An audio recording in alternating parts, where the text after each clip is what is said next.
2차 실기시험 합격만을 목표로 제작된 내용입니다. 실기시험을 대비해 꼭 기억해야 하는 부분만을 모아놓았습니다. 직업상담사 2급 초단기 합격비법 2차 실기 대비 이론과 문제집의 내용을 바탕으로 제작된 강의입니다. 직업상담의 단계 혹은 과정을 쓰는 문제입니다. 대표적인 암기형 중에 하나고요. 첫 글자를 따서 관진, 목계평 이렇게 많이 기억을 합니다. 관, 관계 형성, 진, 진단, 목, 목표 설정, 개, 개입, 평, 평가. 이거 1차 시험에도 굉장히 많이 나왔으니까 이 내용들은 쉽게 알 거고요. 관, 관계 형성이요. 모든 상담의 시작은요. 관계 형성이고요. 중간에 가장 큰 마일스톤이 결국은 내담자가 목표 설정을 하는 겁니다. 그리고 개입을 통해서 훈련과 개입을 통해서 목표 실정을 실행할 수 있도록 강제하고요. 최종적으로 평가를 하는 식으로 진행이 되죠. 자, 첫 번째 1단계 관계 형성이요. 개방적이고 신뢰할 수 있는 관계 형성. 그냥 관계 형성은 관계 형성인 거예요. 그러니까 개방적이고 신뢰할 수 있는 관계 형성. 2단계는 진단 및 측정을 하죠. 심리검사, 그 다음에 내담자와의 면담을 통해서 내담자의 진로 적성, 흥미, 적성 등을 사정하고 진단하고 평가합니다. 즉 진단하고 측정하는 단계죠. 진단하고 평가하는 단계입니다. 3단계 목표 설정은 직업상담의 목적이 자기계발임을 명백하게 해서 내담자와의 목표의 우선순위를 정합니다. 내담자가 결과적으로 목표의 우선순위를 정하는 것, 이게 목표 설정입니다. 4단계는 개입 혹은 중재라고도 표현하는데 제일 쉽게는 개입하고 훈련을 시키는 거예요. 여기서는 훈련이라고 표현하지 않고 훈습이라고 표현합니다. 행동주의 상담의 고유 용어를 사용하는 거죠. 자, 그래서 목표 달성을 위해서 도움이 될 수 있는 개입을 하기도 하고요. 훈습을 실시하기도 합니다. 마지막 평가 단계, 상담 과정이 얼마나 효과적이었는지 평가하고 정리하는 단계입니다. 기본 상담 기술 5가지를 쓰고 설명하는 겁니다. 5가지를 다 한꺼번에 외우기 어려우니까 이렇게 3가지 그룹으로 나눴어요. 듣기, 반영하기, 마주하기요. 듣기는 경청과 공감이 있을 것 같고요. 반영하기는 반영, 마주하기는 직면, 명료화 이렇게 5가지를 골랐습니다. 좋은 점수를 받는 제일 가장 중요한 건 첫 번째 이 큰 타이틀을 정확하게 써주셔야 됩니다. 5가지요. 설명은 그렇게까지 점수에 큰 영향을 미치지 못해요. 황당하겠지만 않게 써주면 됩니다. 5가지 공감, 경청, 반영, 직면, 명료화 일단 이렇게 5가지 써주고요. 나머지 하나씩 차근차근 설명을 해주시면 됩니다. 공감이요. 내용의 상담자의 감정까지 함께 느끼는 것이요. 내담자의 내용과 말하는 내용과 플러스해서 감정까지 함께 느끼는 거고요. 적극적 경청이요. 상담자가 내담자의 말에 주목하는 것, 주목해서 듣는 것인데 단지 말의 내용만 듣는 게 아니고 표정, 몸짓 등까지도 들어서 이면에 있는 감정까지도 파악하는 겁니다. 느끼라는 뜻은 아니고 최소한 그 내용까지 파악하라는 뜻입니다. 말의 내용뿐만 아니라 내용 이외의 것들까지도 주목하라는 의미예요. 자, 반응이요. 상담자가 내담자의 말과 행동을 일단 듣고요. 그 말을 다른 의미로, 다른 방식으로 표현해 주는 거예요. 동일한 의미의 다른 말로 표현해 주고 부연해 주는 것. 이렇게 되면 내담자가 자신이 이해받고 있다고 느끼게 되는 거예요. 자, 직면이요. 말 그대로 직면하는 거죠. 직면한다는 건 문제와 맞닥뜨린다는 겁니다. 직면은 맞닥뜨린다는 거예요. 그래서 문제를 있는 그대로 확인을 시켜줘서 그런 방법으로 내담자가 문제와 맞닥뜨리도록 하는 것, 직면이요. 명료화, 말 그대로 명료하죠. 명확하게 밝혀주는 겁니다. 명료화, 불분명한 부분을 명확하게 밝혀주는 거예요. 내담자의 말 속에 포함되어 있는 불분명한 부분을 명확하게 밝혀주는 겁니다. 쉐르츠와 스톤이 제시하는 상담의 목표요. 일반적인 직업 상담의 목표인 문제 해결과 의사결정 능력의 함양, 요거는 기억이 쉽습니다. 하지만 나머지 세 가지는 추가로 외워주셔야 돼요. 첫 번째, 행동변화 촉진, 개인의 효율성 향상, 그리고 정신건강의 증진입니다. 상담 목표 설정 시 고려사항 4가지요. 목표를 설정할 때니까 첫 글자는 무조건 다 목표입니다. 목표는 이뤄야 되고 목표는 이래야 되고 목표는 이러해야 되는 거예요. 자, 첫 번째 목표는 구체적이어야 되고요. 두 번째 목표는 실현 가능해야 되고요. 세 번째 목표는 내담자가 원하고 바라는 것이어야 되고 요 3가지 굉장히 명백하죠. 마지막 목표는요. 상담자의 기술과 양립 가능해야 돼요. 그러니까 상담자가 다룰 수 있는 어떤 것이어야 된다는 뜻이에요. 상담자의 기술과 양립 가능해야 됩니다. 심리검사 제작을 위한 예비 문항 제작 시 고려해야 될 사항 세 가지를 쓰고 설명하는 문제입니다. 보통 세 가지를 요청하는데 다섯 가지를 요청하는 경우도 있었어요. 그러니까 다섯 가지까지 기억을 해두는 게 좋습니다. 난이도, 변별도, 추측도, 그 다음 적절성, 구조화입니다. 문항의 난이도요. 난이도니까 문항의 쉽고 어려운 정도고요. 문항의 변별도요. 변별하니까 결국 구별하는 거예요. 점사 점수가 높은 사람과 낮은 점수의 사람을 구별하는 거, 변별하는 거예요. 문항의 추측도요. 추측으로 답을 맞출 수 있는 정도요. 문항의 적절성, 문항이 특정 집단에 유리하지 않도록 적절하게 조절되어야 되고요. 문항의 구조화, 문항의 질문이 모호하지 않고요. 구체적이고 명확해야 합니다. 21년 실기 2회차 출제 사례입니다. 예비문항 제작 시 고려해야 될 사항 5가지를 묻고 있습니다. 직업 정보의 의미, 두 번째 직업 정보가 포함해야 되는 내용 2가지 덩어리, 세 번째는 직업 정보의 기능과 역할을 노동시장, 국가, 기업의 관점에서 설명하라. 이렇게 3가지 문제입니다. 요 문제는요, 실제 출제된 사례를 한 번씩 쭉 한번 리뷰해 볼 것을 권장드릴게요. 제가 요 내용을 이렇게 쭉 깔끔하게 정리를 해놨으니까 이렇게 쓰면 되는 거지만, 실제 이 출제된 문제를 읽다 보면 한두 개쯤 놓치기 쉽게 출제를 했어요. 그래서 반드시 실제 출제된 사례 문제를 한 번씩 검토해 보시기를 권장드릴게요. 자, 첫 번째 직업정보의 의미. 직업정보의 의미 굉장히 쉽게 쓰셔도 돼요. 직업정보는 말 그대로 직업에 관련된 정보예요. 거기다가 한두 마디씩 그냥 그 형용사를, 관형사를 덧붙이는 겁니다. 국내 각종 직업에 관련된 다양한 정보를 체계화한 겁니다. 직업정보, 직업 관련 정보를 체계화한 거예요. 네, 그 다음 직업 정보에 관련한 2가지, 요 2번째 내용은 사실은 직업 정보의 내용을 그냥 간추려서 한번 반복해서 더 쓴 겁니다. 사실 그래서 안 써도 돼요. 자, 첫 번째 직무와 직업 명세사항, 두 번째 직업 시장과 미래에 대한 사항, 뒤에 써야 되는 내용이죠. 그것을 포함한다 라고 한번 더 적어준 겁니다.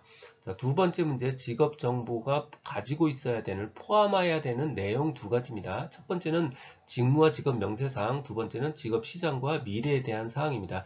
요거 그냥 쭉 읽으니까 헷갈리지, 알고 보면 별거 아니에요. 직무, 직업이 가지고 있는 고유, 어떤 직업이냐라는 내용. 두 번째는 직업 명세사항, 명세가 영어로 스펙이에요. 그러니까 직업 스펙, 그러니까 그 직업에 들어가기 위한 스펙이 뭐냐고 물어보고 있는 거예요. 알려주고 있는 거예요. 그래서 직무와 직업 명세사항, 직업 스펙을 얘기해 줘야 됩니다.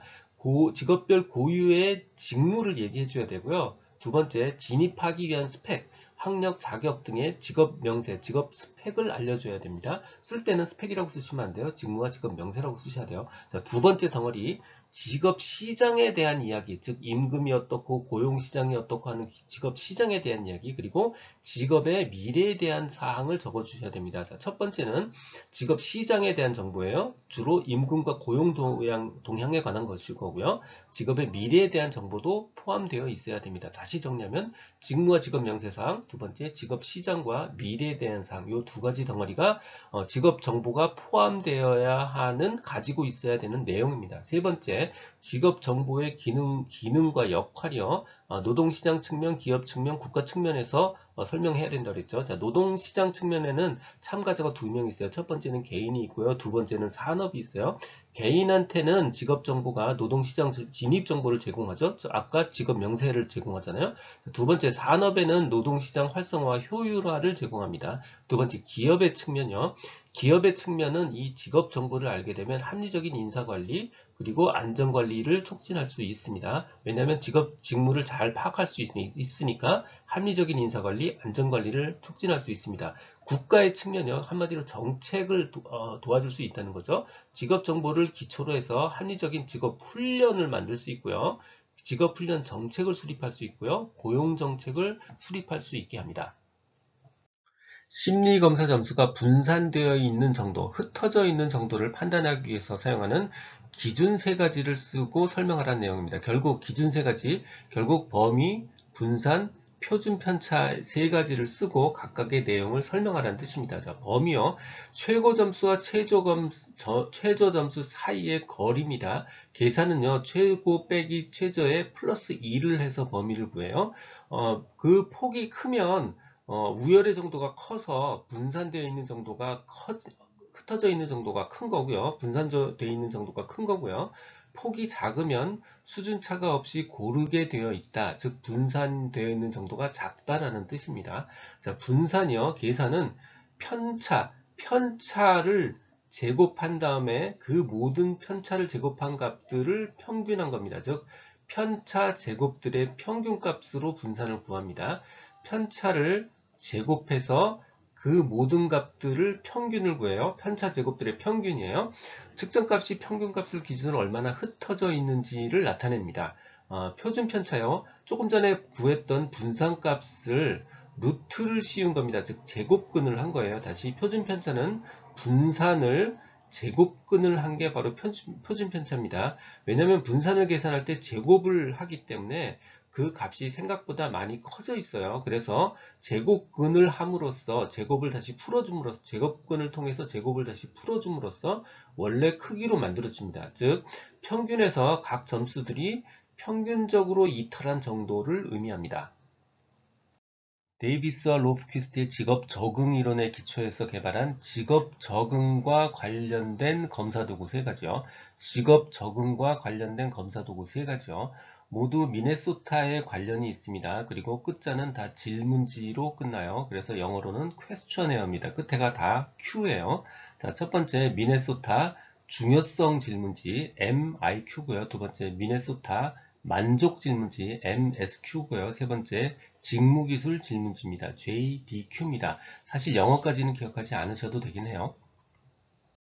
던롭의 시스템 이론에서 노사관계의 3주체 그리고 3여건을 물어보고 있습니다. 첫 번째 3주체요. 노사관계 3주체는 노사정입니다. 노동자, 사용자, 정부요. 세 가지 여건, 노사관계의 세 가지 여건은 첫 번째 기술적 특성이 있고 두 번째 시장과 예산의 제약, 마지막으로 각 주체의 세력관계가 있습니다. 각 주체의 세력관계는 누가 쓰느냐의 문제고요. 기술적 특성은 예를 들어서 노동자의 질과 생산 방법 같은 것들이 있는데 노동자가 대체 가능한 노동자냐 아니냐에 따라서 노사관계가 바뀌고요. 생산 방법, 예를 들어서 얼마나 자동화가 되어 있느냐에 따라서 노사관계가 바뀔 수 있습니다. 시장과 예산 제약이요. 비용, 이윤 같은 시장 상황이나 경영 상황, 환경에 의해서 노사관계가 바뀌고요. 아까 처음 얘기했던 각 주체의 세력관계에 의해서도 노사관계가 바뀔 수 있습니다. 코틀의 원형 검사에서 시간 전망 개입의 세 가지 차원을 쓰고 설명하는 겁니다. 방향성, 변별성, 통합성 이렇게 세 가지를 쓰셔야 되고요. 방향성은 과거, 현재, 미래의 순서로 방향성을 가지며 미래에 대한 긍정적인 입장을 구성합니다. 변별성이요. 미래에 대한 태도를 강화하고요. 목표 설정을 이루도록 하고요. 마지막 통합성이요. 현재 행동과 미래 결과를 연결시키는 작업을 합니다. 내담자 중심 상담 그리고 특성 요인 상담을 비교하기 위해서는 먼저 비교 구분점을 정리하는 게 훨씬 좋은 방법입니다. 그래서 먼저 상담자의 역할에서의 차이점을 구분해 보고요. 두 번째, 각 상담의 인간관의 차이점을 구분하는 식으로 접근하면 굉장히 쉽습니다. 먼저 내담자 중심 상담, 상담자 역할 소극적으로 참여하고요. 특성 요인 상담은 적극적으로 참여합니다. 내담자 중심 상담의 인간관은 인간은 스스로 신뢰할 수 있다고 보고요. 스스로 문제를 해결한다고 봅니다. 반면에 특성 요인 상담은 인간은 각각 개별적으로 고유 특성이 있고 그 특성이 있으니까 결국 직업 특성과 매칭이 가능하다고 봅니다. 이렇게 요 두 가지 내용들 정리해 주시면 됩니다. 지금 듣고 계신 강의는 직업상담사 2급 초단기 합격 비법의 핵심 내용 파트입니다. 반복 가능한 분량을 만들기 위해 복원된 문제를 모두 동영상에 넣을 수는 없었지만 중복된 개념을 통합해서 핵심 개념을 정리했으니까 이것만으로도 모범 답안을 충분히 쓸 수 있으리라 생각합니다. 하지만 답은 아는데 문제를 이해하지 못해서 틀리지 않도록 출제 이력 부분은 꼭 확인해 보시기 바랍니다. 또한 서술형인 2차 실기시험은 손으로 쓰여진 것만 점수로 연결이 됩니다. 눈으로 머리로만 공부하면 실패할 수 있습니다. 꼭 손으로 키워드를 직접 쓰면서 공부해야 한다는 점도 기억해 주시기 바랍니다. 아들러의 개인주의 상담 과정 목표 3가지를 묻는 문제입니다. 우리가 아들러의 개인주의 상담에 대해서 가장 큰 오해는 뭐냐면 거기서 사용하는 단어인 개인주의라는 단어가 이기주의, 개인주의 할 때 그 개인주의를 머리에 떠올리는 거예요. 그 개인주의하고 아무 상관없고요. 이 개인주의는 뭐냐면 사회생활에 개인이 어떻게 적응해 나가는가를 얘기하는 겁니다. 그래서 개인의 사회생활 적응기, 이게 바로 아들러의 개인주의예요. 그래서 우리가 예를 들어서 어떤 조직이나 모임에 처음 가면 일종의 부족한 감, 패배감 혹은 열등감부터 느끼게 되죠. 그 개인이 열등감을 극복해 나가서 어떻게 사회생활에 적응해 나갈까 하는 문제를 주로 다룹니다. 그래서 첫 번째, 사회생활 적응이니까 당연히 사회에 관심을 가져야 되고요. 처음 느끼는 어떤 열등감, 신입사원 때 느끼는 열등감을 어떻게 극복할까? 그리고 마지막으로 높은 비전 추구가 중요한 목표입니다. 사회에 관심, 첫 번째 사회적 관심을 갖도록 돕는 게 목표고요. 두 번째, 열등감 극복, 패배감 극복, 열등감 감소가 목표고요. 세 번째, 높은 비전 추구요. 잘못된 가치와 목표를 수정하도록 돕는 게 아들러의 개인주의 상담의 목표 3가지입니다. 고용 상태에 들어가면 유리한 5가지 잠재적 효과를 적는 문제입니다. 내용 자체는 한번 쭉 읽어보시면 굉장히 상식적이라서 하나도 어렵지는 않아요. 근데 이 5개를 생각해서 현장에서 적는 게 굉장히 어렵고요.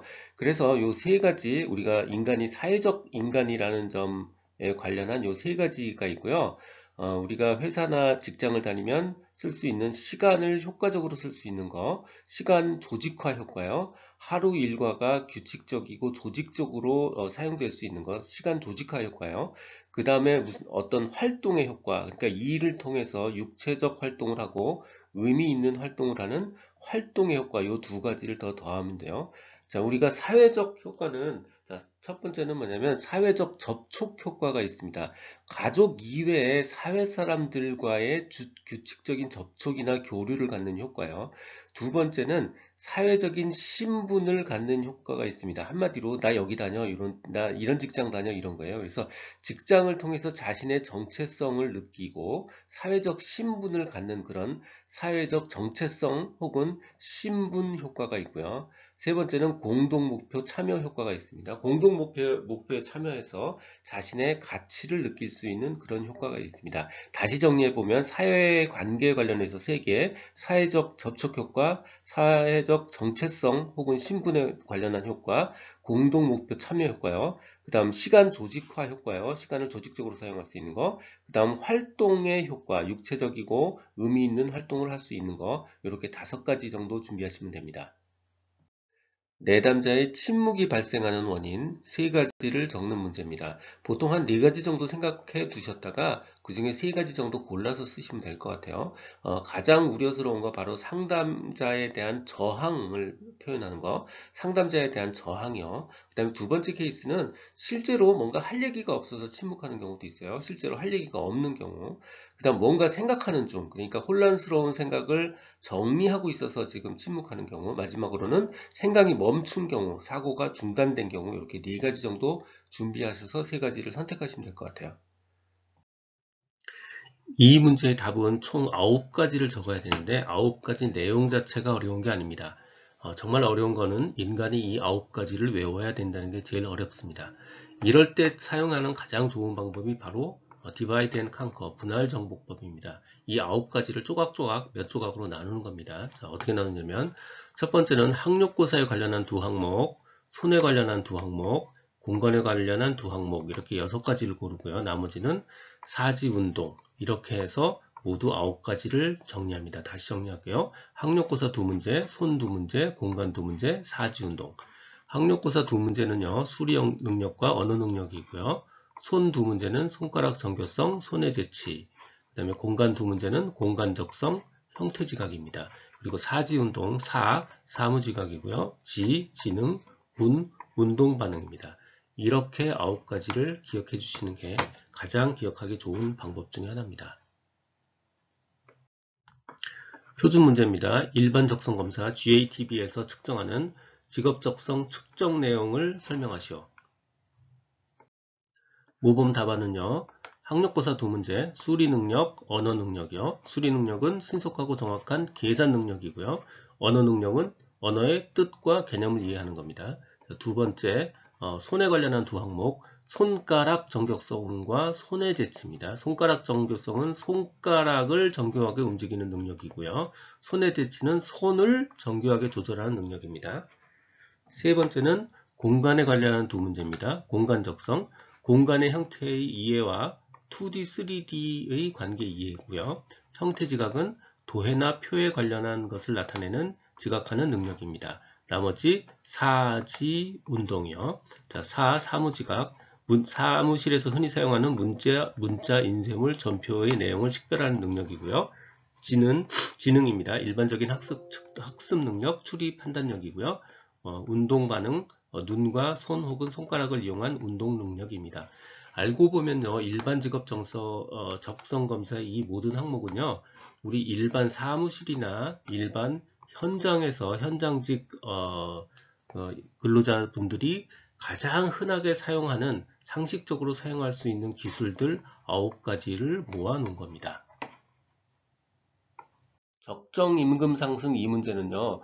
푸는 공식은 문제에 주었고요. 대신 한 가지씩 함정을 파두었습니다. 자, 요거 정리해 드릴게요. 자, 푸는 공식이요. 뭐라고 쓰였냐면 임금 상승률은 노동 생산성 상승률과 일치시켜야 한다라고 쓰여 있죠. 이게 바로 공식입니다. 적정 임금 상승률은 아까 임금 상승률은 1인당 노동 생산성의 증가율과 같아야 되는 거예요. 임금 상승률은 1인당 생산성 증가율과 같아야 되는 거예요. 자, 이게 공식이고요. 한 가지 함정이 있더랬죠. 자, 얘는 부가가치 생산성이지 순부가가치 생산성이 아니에요. 자본 비용을 포함해서 계산하는 게 순부가가치고요.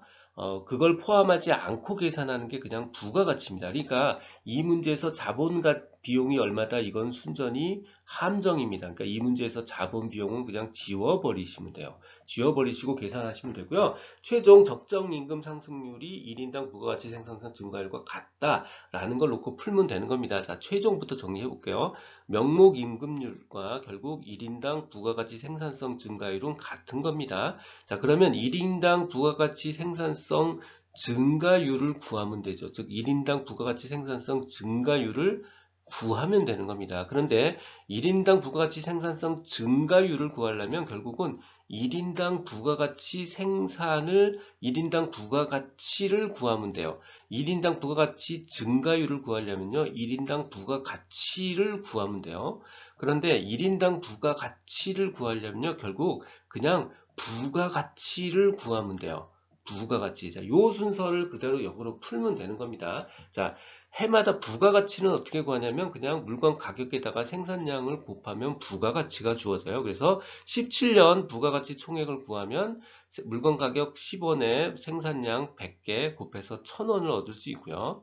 마찬가지로 18년의 물건값 12원, 18년의 생산량 120개 해서 1440원을 구할 수 있습니다. 자, 부가가치 총액을 구했죠. 그러면 이 부가가치 총액을 1인당 얼마씩 부가가치를 구했느냐가 중요하니까 결국 1인당 부가가치를 구해야 돼요. 그러면 요 각자 부가가치를 인원수로 나눠주면 되죠. 그래서 부가가치 1000원을 인원수 40명으로 나눠서 25원을 얻을 수 있고요.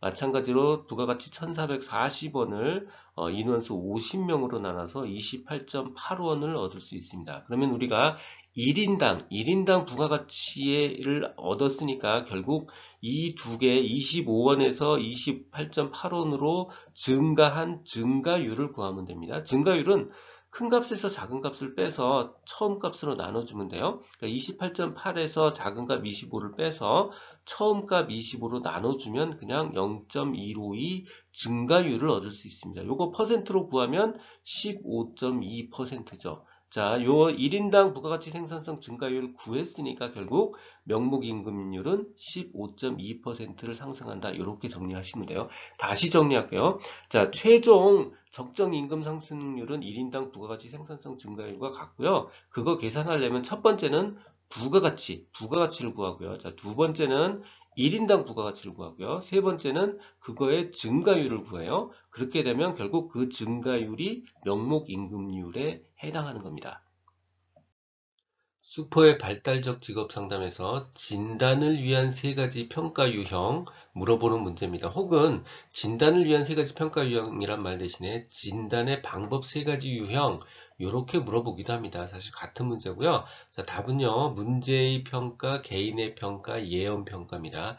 자, 이 문제는요. 슈퍼의 발달적 직업 상담 중에서 특히 직업 상담에 해당되는 내용이에요. 그래서 알고 보면 요 앞에다 직업에 대한 이런 이야기가 포함이 되어 있어요. 자, 첫 번째는 상담자, 내담자의 직업에 대한 문제를 평가합니다. 여기 쓰진 않았지만 내담자의 직업에 대한 문제를 평가하는 거예요. 그러니까 내담자의 직업에 대한 어려움을 평가하고요. 내담자가 직업 상담에 대한 내담자의 기대를 평가하는 거예요. 그러니까 내담자가 가지고 있는 문제를 평가한다는 뜻이고요. 그래서 문제의 평가고요. 두 번째는 내담자의 능력을 평가하는 거예요. 개인의 평가입니다. 내담자의 평가, 개인의 평가예요. 내담자의 신체적, 심리적, 사회적 상태를 평가합니다. 그러니까 한마디로 내담자의 능력을 평가한다는 뜻이에요.